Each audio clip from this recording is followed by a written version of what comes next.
বিসমিল্লাহির রহমানির রহিম। আসসালামু আলাইকুম। আমার আপু ভাই বোন দেখতে পাচ্ছ রান্না বসাই দিচ্ছি। এখানে হচ্ছে পেঁয়াজ, রসুন, আদা বাটা আর ধনিয়া পাতা দিয়ে ভালো করে পেঁয়াজটাকে ভাজা ভাজা করে নিচ্ছি একদম অল্প তেল দিয়ে। আজকে রান্না করব হচ্ছে গরুর জিব্বা অথবা গরুর মানে গলার সাইডগুলা, এগুলা রান্না করব। তো আপনারা দেখতে থাকেন। আমি প্রথমে এগুলাকে প্রেশার কুকারে সিদ্ধ করে ভালো করে পরিষ্কার করে ধুয়ে রেখে দিছি। দেখতে থাকেন আমি মশলাগুলো দিয়ে দিব একে একে করে সব কিছু। এই তো আমি দিয়ে দিচ্ছি স্বাদ মতো লবণ, হলুদ, মরিচ, পাঁচফোড়ন, গরম মশলা পাউডার সব কিছু একসাথে দিয়ে ভালো করে ভাজা ভাজা করে নিচ্ছি।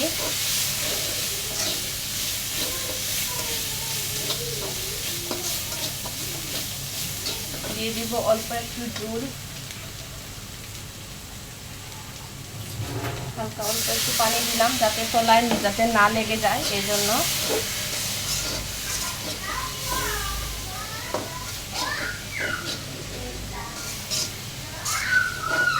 আমি সাথে অল্প কয়েকটা দুইটা আলু দিয়ে দিছি, ছোটো ছোটো করে কিউব করে আলু দিছি। আলু দিলে স্বাদটা একটু বেশি করে বেড়ে যায়, তো আমি আলু দিছি সাথে দিব। আপনারা দেখতে থাকেন। এই তো কিউব করে রাখা আলু দিয়ে দিলাম, আলুটাকে বেজে নিচ্ছি। আর যেহেতু আমি মাংসটা আমি আগে প্রেসার কুকারে সিদ্ধ করে নিচ্ছি, তাতে আমার কোনো প্রবলেম নাই। আমি এখনই দিতে পারবো, পরেও দিতে পারবো, সমস্যা নাই। তো আমি এখনই দিয়ে দিব। এই যে কেটে ধুয়ে রাখা পরিষ্কার করে রাখা আমি দিয়ে দিলাম। বিসমিল্লাহির রহমানির রহিম।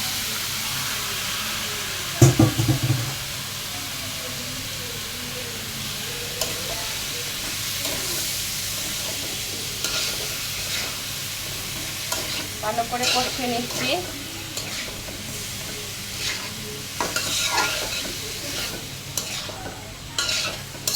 বেশি করে করে কষানো করতে করতে তারপরে আমি হালকা জল দিব। এটা কষাই খেতে বেশি মজা।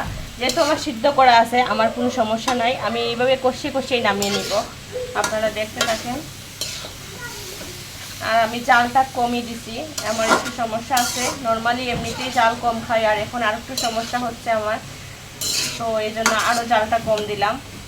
আপনারা আপনাদের স্বাদ মতো সব কিছু দিয়ে নেবেন, আপনারা যে যেভাবে পছন্দ করেন ওইভাবে দিবেন।